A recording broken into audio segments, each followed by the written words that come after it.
talk for a minute about some of the games. I was going to go through some of these scores. You probably haven't had a chance to keep up with all the scores of the night, and just kind of give me some reaction.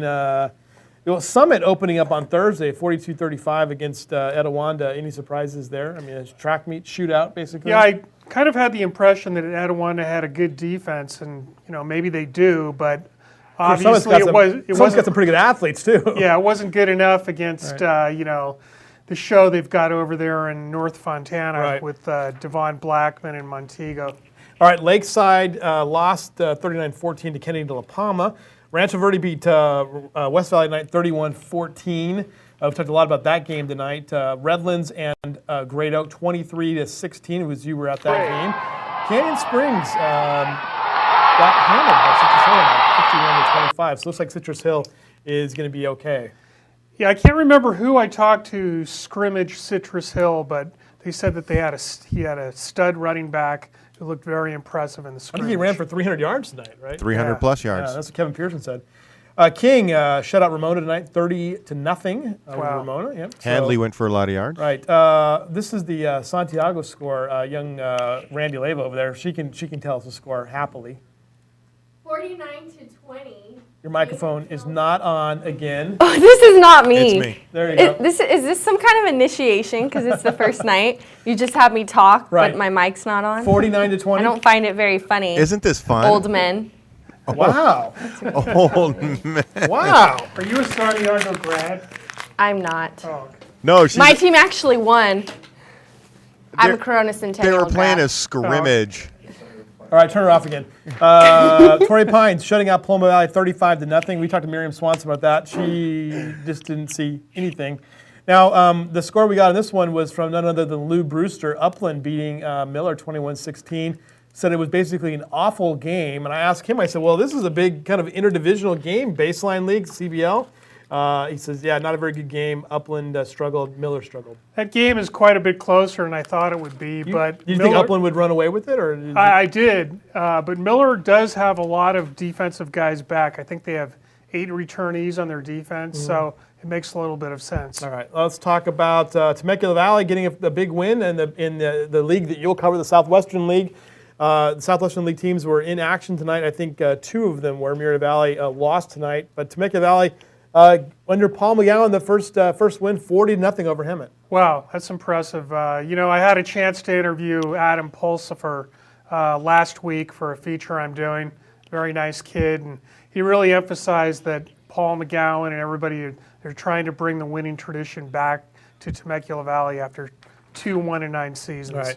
Another kind of interesting game, too, all kind of came down to the fourth quarter. Heritage knocking out San Jacinto 34-31. Apparently a lot of mayhem there in the fourth quarter. Mayhem, right. Okay, now. Were there fisticuffs or just? No, it was. That was Centennial and Arlington. Yeah, that was Centennial and Arlington earlier in the night, and we have some video of that as well. We'll put it up on the website later on. All right, Heritage, I guess, got like a couple of turnovers. They got a double pass for a touchdown, and then had a field goal to win that game.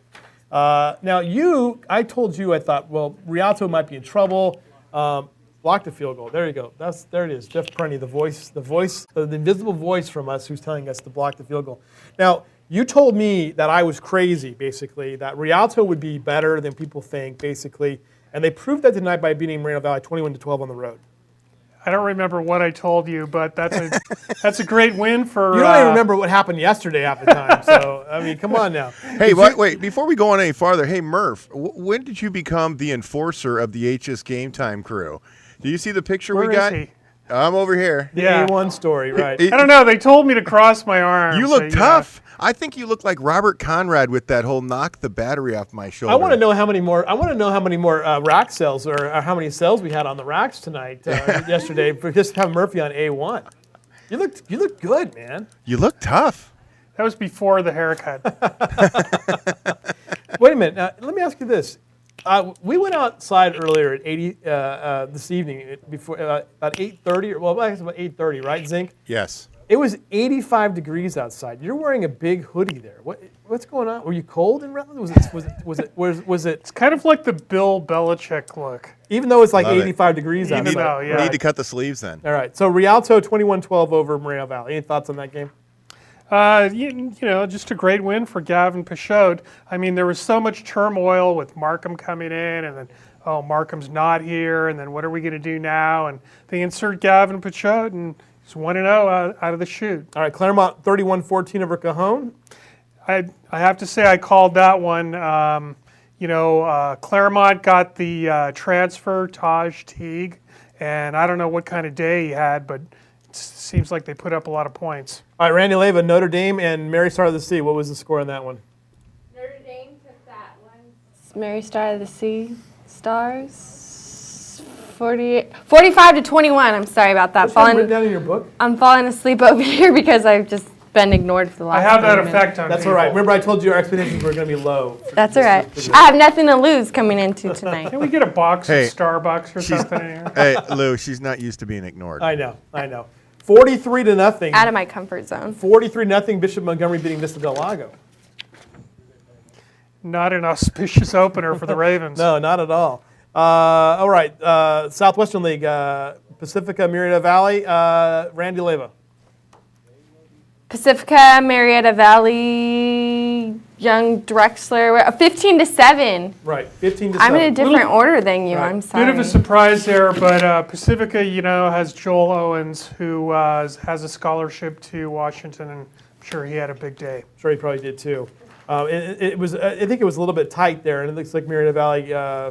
We'll see with Murrieta Valley. I mean, that's a team I think that we kind of like. We'll see what happens with them as well. All right, they play host Escondido next week. Rubidoux, Yucca Valley, 14-14 tie allegedly. That's what we understand. Allegedly. Allegedly. Tahquitz 54-0 over Douglas. Otay Ranch, Elsinore, 28-16 for Elsinore as well. He's totally unaffected by all these scores. Citrus Valley, 51-14 over Silver Valley.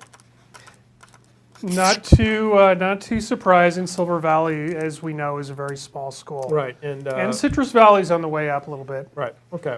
Guys That's are it. hot. That's all we've got for right now. We've got other scores that are out there, but that's kind of the gist of it right now.